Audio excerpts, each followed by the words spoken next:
우리 말씀 보겠습니다. 오늘 같이 보실 말씀은 출애굽기 3장 1절부터 8절까지 말씀입니다.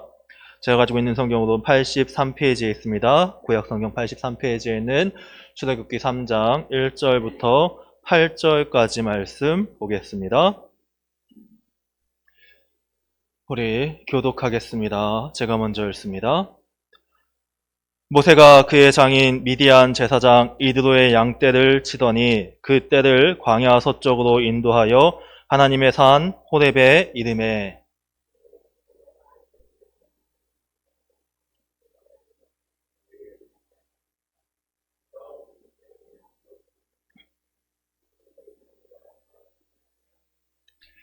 이에 모세가 이르되 내가 돌이켜 가서 이 큰 광경을 보리라 떨기나무가 어찌하여 타지 아니하는고 하니 그때에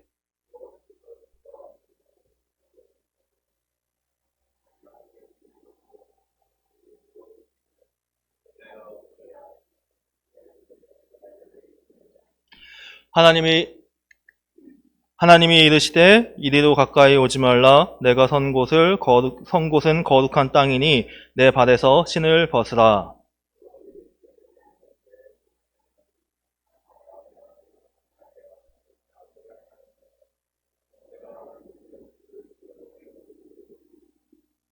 여호와께서 이르시되 내가 애굽에 있는 내 백성의 고통을 분명히 보고 그들의 감독자로 말미암아 부르짖음을 듣고 그 근심을 알고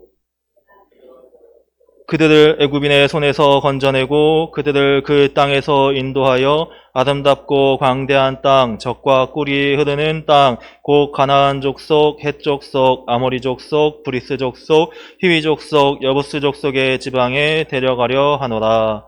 아멘. 신년 특별 새벽 기도회 진행 중에 있습니다. 기도 맡으신 분들은 주보를 참고하여 주시고 다음 주 주일 오전 예배 후에 본당에서 2023년 결산 재직회가 있습니다. 재직들은 꼭 참석하여 주시기를 바랍니다. 매주 토요일 오전 9시 30분에 교회 청소를 합니다. 시간 되시는 분들은 참석해 주시길 바랍니다. 출애굽기 2장 16절에서 25절을 설교하면서 모세가 광야를 가야 했던 이유와 이스라엘 백성이 이집트에서 고난받아야 했던 이유를 말씀드렸습니다. 이제 그렇게 여러 가지 이유 가운데 각자가 가야 할 길을 가다가 하나님의 때가 되어 하나님이 응답하기 시작하심을 보여주는 장이 오늘 본문인 3장입니다. 그렇게 우리는 출애굽기 3장부터 하나님이 이루시는 놀라운 역사들, 기적들을 보게 됩니다. 그런데 여러분, 우리가 출애굽기 3장부터 읽어 나갈 때에 이제 하나님의 놀라운 기적에만 포커스를 맞춰서는 안 됩니다. 우리는 이제 기적이 너무 신기하니까, 놀라우니까 이런 일이 진짜로 일어날 수 있을까? 또는 내 삶에서 이런 일이 일어나면 얼마나 기쁠까? 또는 감사할까? 아니면 일어났으면 좋겠다? 등등의 생각들을 하면서 기적에 이제 저는 그랬던 것 같아요. 읽을 때마다 다른 부분은 휙휙휙 넘어가면서도 출애굽기가 솔직히 재미없잖아요. 출애굽기 20장 넘어가면은 이제 그 장막 만들기 시작하면, 성막 만들기 시작하면 뭔 소리인지 하나도 모르겠거든요. 근데 앞에 이 애굽에서 모세가 일으키는 열재앙은 참 재밌어요. 신기하고. 그러다 보니까 열재앙이라던가 홍해가 갈라지는 사건이라든가 아니면은 오늘 이제 떨기나무가 타지 않는 그런 사건들에 포커스를 맞춰서 읽게 되더라고요. 특히 이제 어린 나이 때의 주일학교에서는 이런 이야기들을 많이 하죠. 그러나 우리가 그러한 기적에만 포커스를 맞추면 우리는 오류를 범하기가 굉장히 쉽습니다. 하나님이 성경을 우리에게 주신 이유는 하나님을 알게 하기 위해서지 하나님이 행하시는 기적을 바라게 하기 위해서가 아닙니다. 기적이 내 삶에서 이루어지는 걸 바란다 그래서 잘못된 건 아닌데 그것만 바라면 문제가 생겨요. 많은 경우 우리는 하나님이 행하시는 기적에 매몰되어서 그 결과만을 놓고 우상 숭배하듯이 하나님을 믿는 경우들이 생깁니다. 제가 고등학교 때였던 것 같아요. 고등학교 때 다니엘 학습법이라는 책이 굉장히 유행했던 적이 있어요. 이제 저도 사서 읽었었는데 이게 무슨 공부하는 내용이었던 것 같거든요. 정확한 내용은 10년이 더 된 이야기라 기억은 잘 안 나는데, 근데 이 책이 유명했던 이유는 뭔가 특별한 공부법이어서 유명했던 게 아니라 이 저자가 그 다니엘처럼 뜻을 정하고 공부를 해서 서울대를 갔어요. 서울대를 합격해가지고 이 저자가 아마 제가 알기로는 대학생 때 이 책을 썼는데 뭐 서울대도 수석 졸업했다 그러고요. 지금 한번 찾아보니까 서울대도 수석 졸업했다 그러고, 그리고 지금은 이제 안수 받으셔서 목사님 되셨는데, 근데 당시에는 이제 마치 다니엘처럼 뜻을 정하고 공부를 하면, 그 학습법대로 따라서 공부를 하면 누구나 다 서울대 갈 수 있었던 것처럼 생각을 했던 것 같아요. 간증 집회도 엄청 다니시고, 저는 특히 이제 기독교 고등학교를 다녔거든요. 안산 동산 고등학교라고 기독교 학교였는데, 그 안에서는 이제 그 학교는 또 좋은 대학을 많이 보냈었어요. 우리가 보기에 좋다고 하는 대학들을 많이 보냈었어서, 그래서 이제 많이 유행을 했었죠. 서울대 가고 싶다고. 그 시절에 이제 제가 생각하기에, 제가 기억하는 부모님들 사이에서 마치 유행어는, 저희 출신교에서도 이 다니엘 학습법이 많이 유행했거든요. 이제 너도 다니엘처럼 뜻을 정해야 한다 였지 않나 기억합니다. 그러니까 다니엘처럼 뜻을 정해서 다니엘처럼 총리가 돼야 된다는 거죠. 근데 여러분, 성경을 이미 목사님이 다니엘을 한번 강의하셨죠. 작년에 하셨나 재작년에 하셨는데, 근데 보면 성경을 정확하게 보면 다니엘이 뭔가 세상적인 성공을 바라고 뜻을 정한 게 아니잖아요. 오히려 실제로 다니엘이 정한 뜻은 죽겠다는 각오였죠. 내가 죽더라도 하나님의 뜻대로 살다가, 하나님께 순종하는 삶을 살다가 죽겠다는 각오를 했을 뿐이고, 그런데 하나님이 이제 다니엘을 쓰신 거죠. 다니엘이 아닌 다른 인물을 쓰셨을 수도 있어요. 아마 다른 인물들 중에는 다니엘처럼 뜻을 정해서 죽음을 맞이한 인물들이 있었을 수도 있어요. 기록을 하지 않았을 뿐이지. 그러나 다니엘은 기록되었고 하나님께 쓰임을 받은 것 뿐입니다. 그 중에 선택되어서. 실제로 다니엘이 세상적인 성공을 원했다면 제일 빠른 거는 그 관리한테 싸바싸바 하는 겁니다. 그냥 아부하고 관리랑 친해져서 그 관리하고 잘 지내다가 우상 숭배한 그 음식들도 잘 먹고 잘 하다가 왕한테 좋게 보여서, 그래서 그렇게 하는 게 훨씬 안전하고요, 훨씬 쉽고요, 훨씬 빠르다고 할 수 있어요.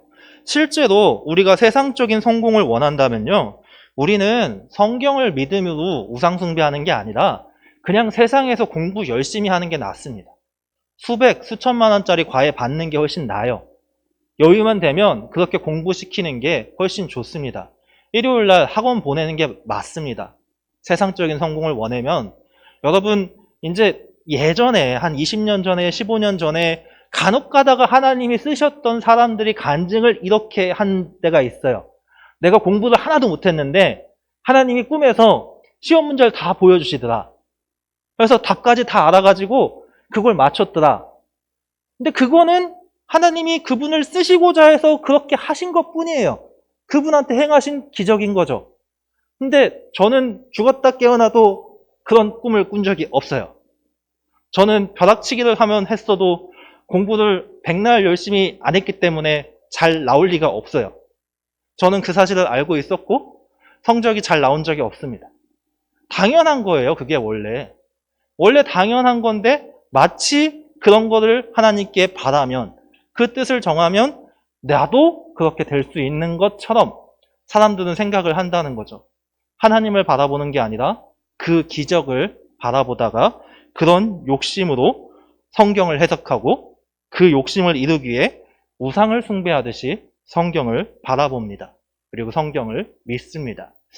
이거는 잘못된 믿음이 맞습니다. 전형적인 기복신앙의 폐해예요. 기복신앙이 저는 잘못됐다고 생각하진 않아요. 잘못된 길로 심하게 가지 않는다면. 저는 항상 늘 생각하는 게, 늘 기도하는 것 중에 하나가 여러분이 평안하셨으면 좋겠어요. 성경적으로 하나님이 함께 동행하셔서 평안한 것뿐만 아니라 세상적으로도 가난하지 않고 먹고 살만하고 문제없고 건강하고 사고 터지지 않고 자녀들 잘 되고 부모님들 평안하고 부모님들 예수님 믿고 집안 다 예수님 믿고 등등, 진짜 그랬으면 좋겠어요. 그래서 늘 그런 것들 가지고 기도합니다. 하나님도 일용할 양식을 구하라고 하셨잖아요. 예수님도.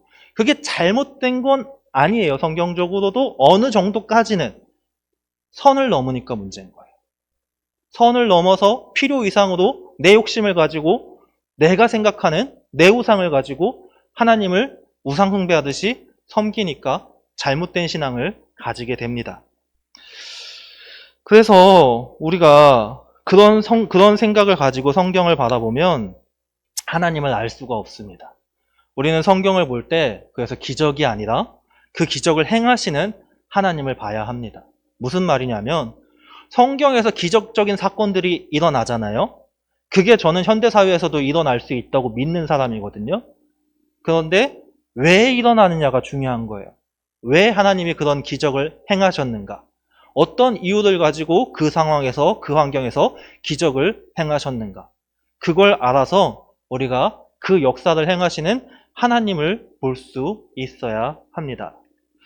오늘 본문을 보면 모세가 광야에서 양을 치던 중에 모세는 몰랐을 것 같아요. 나중에 알았을 것 같습니다. 이제 하나님의 산인 호렙산 근처까지 오게 됩니다. 어쩌면 이제 모세는 호렙산 주변을 여러 번 다녔지 않을까 싶어요. 당시에 이제 양을 치는 목자들은 한 자리에서 오래 머무르지 않았습니다. 그러니까 오늘날처럼 풀을 쉽게 구할 수 있는 환경이 아니고 한 곳에서 풀을 기르게 하는 환경을 구성하는 게 아니기 때문에 풀이 자라는 환경을 따라서 움직였어요. 양들이 그 지역의 풀을 다 먹으면 다른 풀이 나는 그 지역으로 옮겨서 양들을 먹였습니다. 그러니까 목자들이 계속 양들을 따라 움직여야 하는 거예요. 먹이기 위해서는. 그러다 보면 호렙산을 여러 번 다녔을 수도 있을 것 같아요.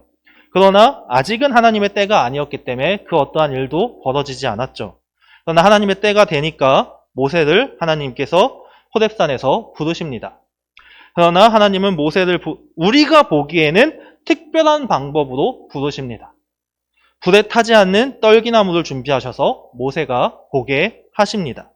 떨기나무가 불에 타는 것 자체는 있을 수도 있는 일이라고 합니다. 떨기나무 자체가 이제 그 뜨거운 태양열이나 워낙 건조한 지역이다 보니까 거기다가 가시덤불 같은 거였어가지고 있을 수도 있다 그래요. 불에 타는 것 자체는. 그런데 이제 타지 않으니까 신기한 거죠. 불에 타지 않으니까 신기했고, 그래서 모세는 오늘 본문 3절에서 내가 돌이켜 가서 이 큰 광경을 보리라 떨기나무가 어찌하여 타지 아니하는고 하니 라고 말하고 있습니다. 이 본문의 말씀은 하나님이 떨기나무를 타게 하지 않으신 걸 알았다가 아니라 내가 눈으로 보니까 떨기나무가 타지 않고 있네? 이게 진짠가? 그러니까 이제 지나가면서 얼핏 본 거예요. 가까이서 본 게 아니라 지나가면서 얼핏 봤는데 이게 떨기나무가 타질 않고 있는 거예요. 그게 신기하니까 내가 저 광경을, 신기한 광경을 가까이 가서 한번 봐봐야겠다. 그래서 저걸 한번 보러 가자. 자기의 속마음을 이제 표현하고 있는 겁니다. 그러니까 내가 생각할 때 저건 정말 신기한 광경이니까 한번 가까이 가서 봐야겠다라고 이야기하고 있는 거예요. 그래서 그 신기한 떨기나무를 가까이 가서 보고자 하고, 그럴 때 하나님께서도 모세를 보고 계셨고, 그래서 모세에게 모세야 모세야 하면서 부르십니다. 그렇게 떨기나무의 사이에서 나타나셔서 모세가 이제 모세에게 자신이 모세를 부르는 이유를 차근차근 설명해 주시지요. 모세는 평소에도 다니던 길에 어느 날 문득 신기한 것을 보고 다가갔을 뿐이지만 하나님은 하나님의 때가 될 때까지 모세를 지켜보고 계셨고 하나님의 때가 되어 호렙산을 지나갈 때에 모세를 부르신 거죠. 여기서 중요한 건 왜 하나님은 타지 않는 떨기나무를 모세에게 보게 하셔서 모세를 부르셨을까요? 라는 겁니다. 모세가 특별했기 때문이 아니라 하나님이 특별한 분이라는 걸 모세에게 알려주기 위해서입니다. 그러니까 우리는 인간 중심으로 생각하다 보면 모세가 특별하기 때문에 모세에게 기적을 행하신 거다라는 생각을 할 때가 있어요. 뭔가 다윗이 특별하기 때문에 다윗에게 기적을 행하신 거다? 아니면 요셉이 특별하기 때문에 요셉에게 기적을 행하신 거다라고 생각할 때가 있는데 이게 아니라 반대입니다. 요셉이 특별한 것도 다윗이 특별한 것도 모세가 특별한 것도 아니고 하나님이 하나님이신 것을 모세에게 알기 위한 방법으로 떨기나무가 타지 않는 기적을 행하신 거예요. 우리는 이거를 늘 반대로 생각하는 경우가 늘은 아니지만 많은 것 같아요. 그러다 보면 이런 생각을 가질 때도 있어요. 모세니까, 다윗이니까, 요셉이니까, 때로는 주변 사람들을 보면서 저 사람이 믿음 좋은 거는 저 사람이니까, 저 장로님이니까. 그런데 그게 아니에요. 그 사람이 특별해서 그런 게 아니라 하나님이 하나님 되심을 그 사람한테 그렇게 알게 하신 것뿐이에요. 여러분의 인생에서 여러분에게 하나님이 하나님 되심을 알게 하시려면 하나님이 계획하시는 바에 따라서 능히 필요하다면 기적을 행하시는 분이 하나님이십니다. 그렇기 때문에 기적은 하나님을 알게 하는 도구에 불과한 거지 우리의 목적이 될 수 없는 거예요. 모세는 그래서 이렇게 하나님은 하나님이 알게 하시기 위해서 모세에게 하나님의 특별하심을 보여주시고 그렇게 이제 하나님을 알게 하는 과정을 하나씩 거쳐 가시는 거죠. 물론 모세는 아직은 알지 못했습니다. 모세가 보는 거는 하나님의 본질이 아니라 하나님의 위대하심이 아니라 그냥 타지 않는 떨기나무에 불과했습니다. 우리 또한 마찬가지입니다. 우리는 평소에 하나님의 그 위대하심, 하나님의 그 사랑, 하나님의 그 놀라운 은혜, 그것들을 바라보지 못하고 그저 겉으로 보여지는 하나님, 전지전능에서 전능도 내가 가져온 전능, 하나님이 계획하시는 전능이 아니라 내가 원하는 전능, 뭔가 내가 바라고자 하는 전능, 그것만 바라볼 때가 참 많습니다. 우리는 그거를 조심할 필요가 있습니다. 내 삶에서 기적이 행해지길 바라는 것이 잘못된 건 아니지만 기적만을 바라는 인생을 살아가는 것은 예수님을 바르게 믿는다고, 하나님을 바르게 믿는다고 할 수는 없습니다. 하나님은 세상적인 부유함을 인간에게 주시고자 예수님을 이 땅에 보내신 적이 없어요. 우리에게 진정한 구원, 진짜 구원을 주시고자 예수님을 이 땅에 보내셨습니다. 하나님이 모세를 왜 부르셨습니까? 하나님은 이스라엘 백성의 고통을 보았고 그래서 이스라엘 백성을 고통에서 건져내어 가나안 땅으로 데려가기 위해 모세를 부르셨습니다. 8절의 마지막에 데려가려 하노라 라고 이야기하고 있습니다. 내가 내려가서 그들을 애굽인의 손에서 건져내고 그들을 그 땅에서 인도하여 아름답고 광대한 땅, 젖과 꿀이 흐르는 땅으로 이제 족속들은 제가 제하고 마지막에 데려가러 하노라 라고 말씀하고 계십니다. 그래서 하나님은 모세를 부르셨습니다. 9절, 10절은 모세에게 주신 사명, 소명이 나타나죠. 저는 딱 8절까지만 오늘은 가져왔는데 모세에게 주신 소명에 포커스를 맞추기보단 하나님이 모세에게 소명을 주신 이후에 조금 더 포커스를 맞추기 원했기 때문입니다. 하나님은 굳이 방법을 복잡하게 하셔서 이스라엘 백성을 가나안 땅에 데려가고자 하십니다. 굳이 모세를 40년 동안 광야 생활하게 하시고 이집트에 가서 열재앙을 임하게 하시고 홍해가 갈라지게 하고 불기둥 구름기둥으로 인도하시고 등등의 복잡한 과정을 거쳐요. 그런데 여러분 정말로 하나님이 전지전능한 분이시라면 이렇게 복잡한 과정을 거칠 필요가 있을까요? 우리는 이 정도만 가지고 전지전능이라고 생각하곤 하는데 성경이 말하는 거는 하나님의 한계를 전혀 표현한 게 아니에요. 인간이 알 수 있는 수준, 인간이 이해할 수 있는 수준으로 그냥 하나님이 하나님을 나타내신 것뿐이에요. 그러니까 우리는 하나님을 온전하게 알 방법이 없고요. 이해할 수 있는 방법도 없어요. 우리가 백날 영원하다고 얘기하는데 우리가 생각하는 영원과 하나님이 뜻하시는 영원의 개념은 우리가 온전히 이해할 방법이 전혀 없어요.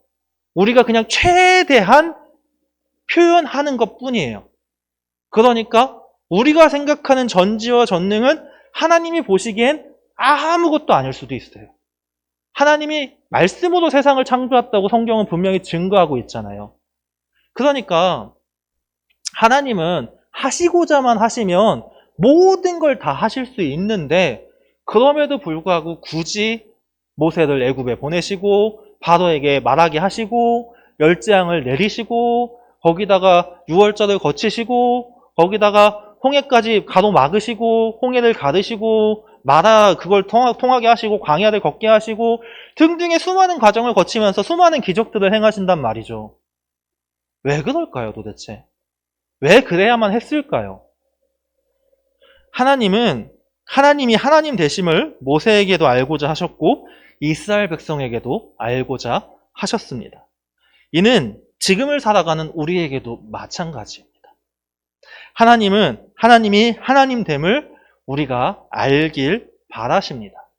그리고 단순히 아는 것만 되는 것이 아니라 알아가고 그 과정 속에서 하나님의 자녀가 되고 그 자녀다운 자가 되어서 하나님이 허락하신 아름다운 땅에서 하나님과 함께, 이 중요한 포인트예요. 하나님과 함께 살아가길 원하세요. 우리가 그냥 천국에서 우리 마음대로 자유롭게 살아가는 게 아니라 하나님이 천국에 같이 계시고 그 하나님과 함께 하나님을 영원히 찬양하며 그 하나님의 위대하심 속에서 그 하나님이 주시는 은혜 가운데 하나님이 주시는 그 복을 누리며 살아가길 하나님은 바라고 계세요. 그래서 출애굽하는 이스라엘 백성에게 하나님이 하나님이심을 알길 원하기에 그 복잡한 과정을 하나하나 거치면서 이스라엘 백성에게 하나님이 어떤 분인지 알려주신 거예요. 그러나 그 시절에는 늘 말씀드리지만 성경이 없었죠. 책도 귀했죠. 그러니까 기적을 통해서 보여주신 거예요. 하나님이 그러시는 이유는 단순 명료합니다. 하나님이 만드신 인간을 너무나 사랑하시기 때문입니다. 공의의 하나님이시라서 예수님을 통하여 우리를 구원하시지만 그 구원 과정 가운데 하나님이 하나님 되심을 알게 하고자 하는 이유는 그냥 구원하고자 하는 게 아니라 사랑하셔서 같이 살고 싶으니까 구원하길 바라신 거예요. 우리는 구원에 대하여 그 개념을 그냥 단순히 내가 죄에서 벗어나는 거다라고만 생각하면 너무 단순한 거예요, 그거는. 하나님은 같이 살자고 말씀하시는 거예요. 괜히 아가서가 우리 성경에 포함된 게 아니에요. 아가서는 하나님의 그 크신 사랑이 얼마나 귀한지 우리가 그 하나님과 같이 살기를 바라시는 하나님의 마음이 절절하게 기록되어 있는 성경이라고 볼 수 있습니다. 그래서 하나님은 오늘을 살아가는 우리에게는 이 귀한 성경을 주셨습니다. 그래서 성경을 말하는 이야기를 우리가 겉으로 보는 것이 아니라 속을 볼 수 있어야 됩니다. 하나님의 그 마음, 하나님의 그 뜻, 하나님의 그 사랑, 그것까지 우리가 볼 수 있어야 됩니다. 하나님은 우리가 하나님을 알고 그 하나님, 예수님을 믿어 그 관계가 온전히 회복되고 하나님과 함께하는 삶을 살길 바라십니다. 우리가 단순히 가나안 땅, 젖과 꿀이 흐르는 땅, 오늘날에는 그냥 천국, 우리의 그 모든 슬픔이 끊어지고 모든 고통이 끊어지고 우리의 육신이 다시 회복되고 그 재림하셨을 때 부활체로 살아가는 거니까 어떻게 될지 모르지만 어쨌든 그곳에서만 그냥 살아가길 바라는 게 아니라 이 땅에서도 지금 이 지치고 힘들고 어렵고 아프지만 이 땅에서도 하나님은 그 구원받은 자로서 하나님과 함께 관계를 맺고 사랑을 하고 그런 관계 속에서 우리가 함께 살길 바라고 계십니다. 하나님은 괜히 굳이 가나안 땅으로 데려가고자 하신 게 아니에요. 하나님은 심판을 목적으로 하고 계시긴 했어요. 가나안 땅의 그 가나안 족속들이 악이 가득 차니까 심판을 목적으로 하긴 하셨는데 단순히 그냥 심판이 목적이 아니라 그 심판된 땅에서 회복된 백성들과 함께 살길 바라셨어요. 십계명은 그래서 굳이 하나님은 내가 너희를 구원한 여호와니라 라는 말씀을 하시는 거예요. 제1계명을 말하기 전에 우리는 그 말씀을 그 속의 진리를 깨달아야 됩니다. 그럼에도 불구하고 우리가 인간이죠. 인간은 인간입니다. 우리는 연약합니다. 우리는 눈에 보이는 모든 것에 쉽게 넘어가는 자들입니다. 우리는 유혹에 연약한 자들입니다. 아무리 노력해도 아무리 힘을 써도 안 돼요. 안 됩니다. 아는데, 머리로는 백날 아는데, 마음도 간절히 소망하는데, 안 돼요. 하나님의 말씀대로 살고 싶고, 하나님의 뜻대로 순종하고 싶고, 하나님과 함께 사랑하며 살고 싶고, 그 사랑을 전하고 싶고, 그 하나님을 드러내고 싶고, 정말로 그 하나님의 사랑을 다른 사람들도 느꼈으면 좋겠는데, 안 돼요. 그래서 힘들 때가 많습니다.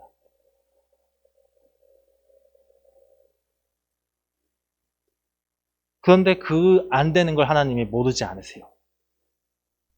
제가 자주 말씀드려요. 저 이 자리에 강단에서 설교하면서 비슷한 이야기 여러 번 했어요.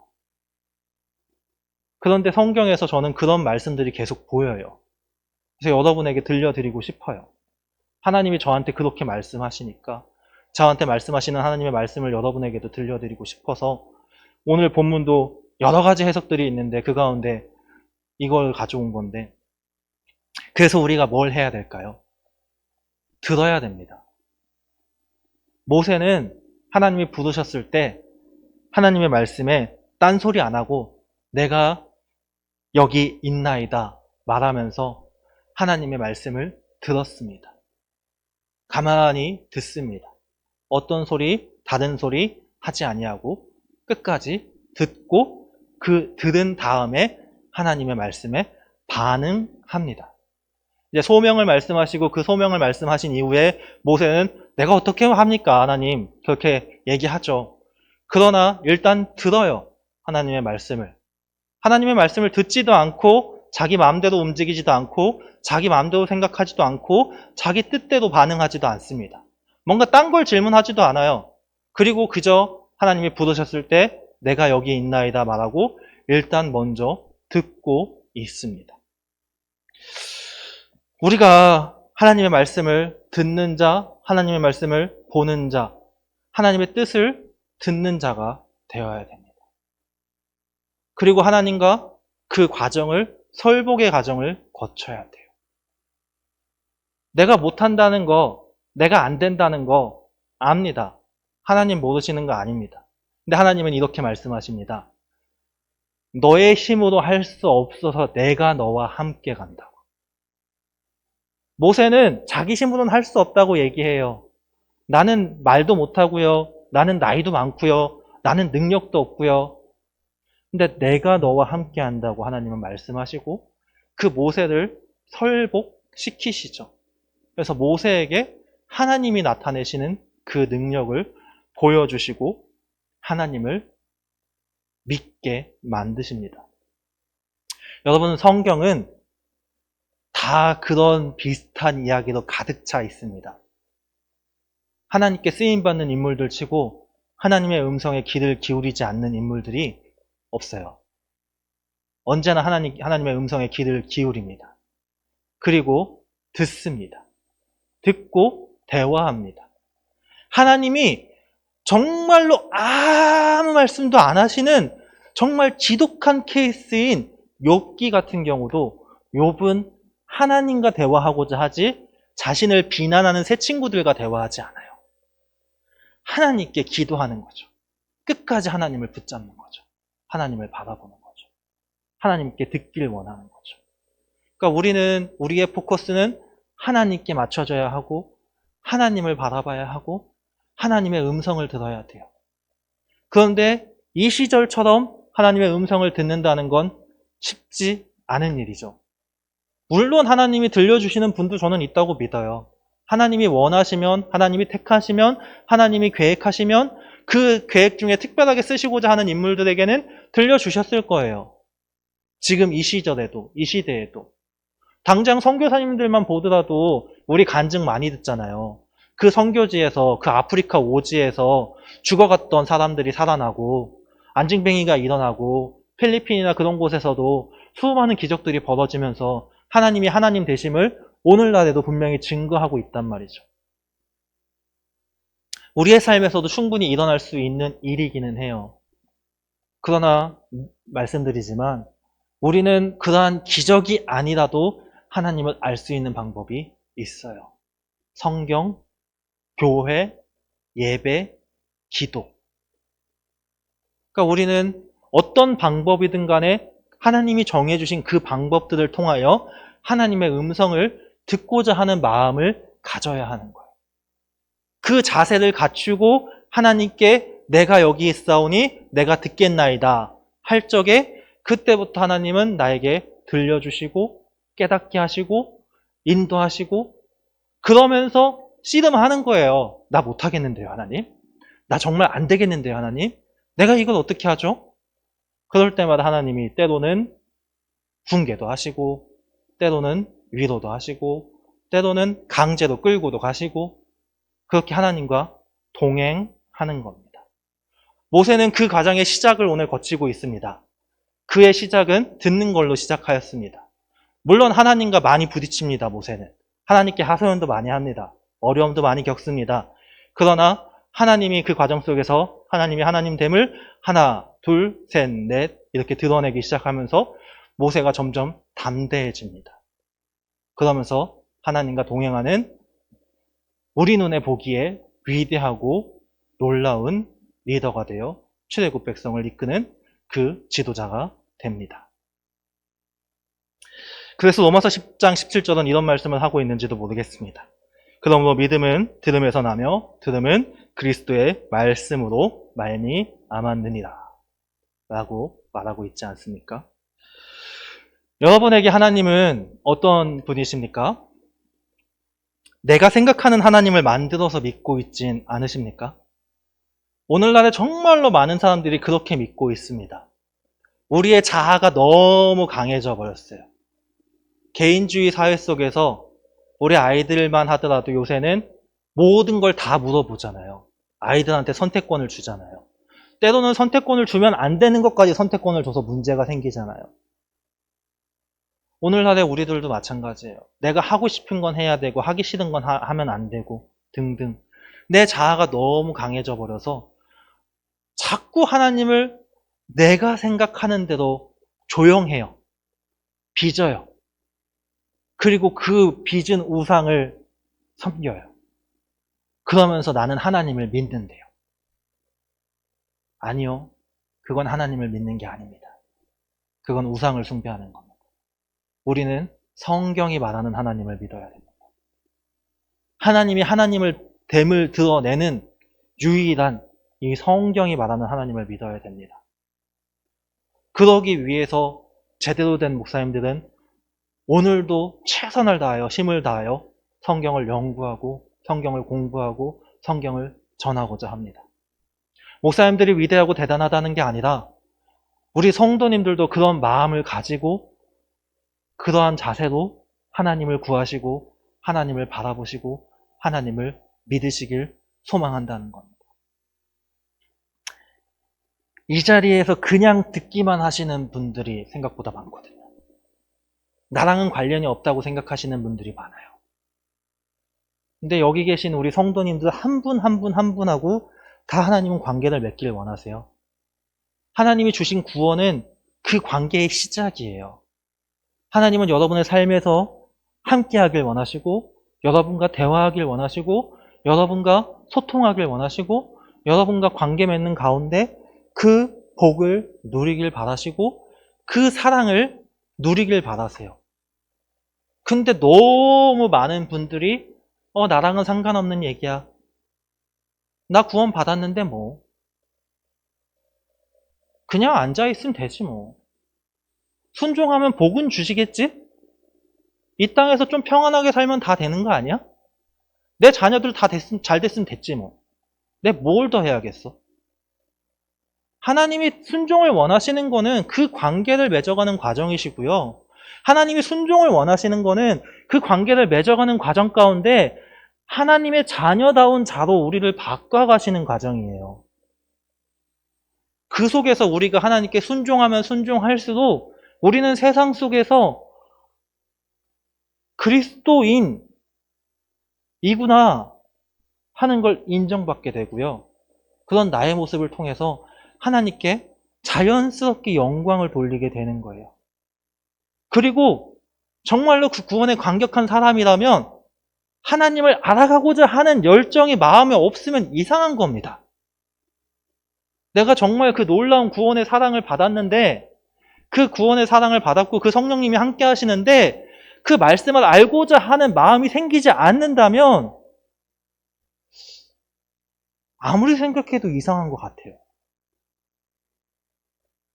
말씀이 궁금하지 않으세요? 하나님이 어떤 분인지 궁금하지 않으세요? 도대체 어떻게 하나님이 이런 죄된 백성인 나 같은 인간을 구원하셨는지 이상하게 생각되지 않으세요? 35년을 고민했는데 지금도 이해가 안 가요. 물론 머릿속에서 생각하기 시작한 때가 기억나는 게 7살 때부터니까 그때쯤부터였으면 한 30년 됐을라나요. 아무리 생각해도 내가 이 자리에 왜 서 있는 건지, 내가 지금 이 말씀을 왜 전하는 건지, 나는 왜 하나님이 이 자리에 세우게 하신 건지 모르겠어요. 알겠는 거 하나는 이런 나 같은 인간도 구원해 주셔서 하나님이 쓰신다는 거에 감사합니다. 고맙습니다. 그리고 이 자리에서 이렇게 말씀을 들어주시는 성도님들께도 감사합니다. 그래서 이왕이면 우리 성도님들이 내가 아는 하나님, 성경이 말하는 하나님, 성경을 통하여 경험한 하나님, 정말 내 삶에서 그 무한한 사랑을 부어주시는 그 하나님의 은혜, 그걸 누리며 살아가시길 소망합니다. 제가 사역을 시작하면서 뼈저리게 느낀 게 하나 있어요. 생각보다 정말로 많은 분들이 하나님의 사랑을 누리며 살아가지 못하세요. 그 하나님의 사랑을 경험치 못하세요. 생각보다 정말로 많으신 분들이 그냥 겉으로만 믿고 계세요. 물론 믿음 생활 잘하고 계세요. 하나님이 복도 주셨어요. 하나님이 그 집안을 평안하게 하셨어요. 놀라운 은혜를 많이 누리고 계세요. 근데 그분이 정말로 하나님의 사랑을 누리고 있는 걸까? 그 하나님의 사랑을 맛보며 사는 걸까? 라는 생각을 할 때 생각보다 그렇지 못한 분들이 많더라고요. 물론 저만의 생각일 수도 있어요. 그냥 제가 그 속을 보지 못하니까 나름대로 내 판단일 수도 있어요. 그러니까 판단은 함부로 하면 안 되는 거기 때문에 그렇게 안 하려고 노력은 하는데 안타까울 때가 있어요. 저 때는 기도해야 되는데, 저 때는 예배 드려야 되는데, 100% 하나님이 무조건 기다리고 계시는데 왜 저렇게 세상적인 방법을 쓰려고 하실까? 저렇게 하나님이 원하시면 분명히 다 180도로 바꿔놓으실 건데 걱정하고 염려하고 근심을 하실까? 여러분, 하나님의 음성에 귀를 기울이세요. 그래서 들으시고 하나님과 대화하시고 하나님을 볼 수 있길 소망합니다. 하나님은 정말로 말도 안 되는 큰 것들을 여러분에게 계획하시고 여러분에게 원하시고 여러분에게, 그러니까 원하신다는 게 여러분의 순종을 원하는 게 아니라 여러분에게 주길 원하세요.